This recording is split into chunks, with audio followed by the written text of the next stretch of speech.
To ask me if I miss her would be like asking the stars if they miss the night, asking the sun if it missed its warmth, or asking the ocean if it missed the rivers that give it life. I've seen the most beautiful flowers, but they all smell the same. I got to see the most beautiful places in the world, but the wind winded same everywhere. Only in your presence, the wind whispered a fragrance to the flower, a scent untold in other places. I would recognize you in total darkness. Were you mute and I deaf? I would recognize you in another lifetime, entirely in different bodies, different times.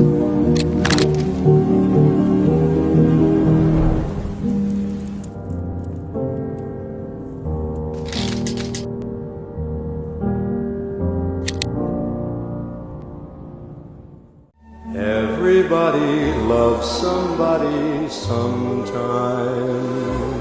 The day I met you, I had no idea that you would become everything to me. I didn't expect to find someone who would change my life so completely.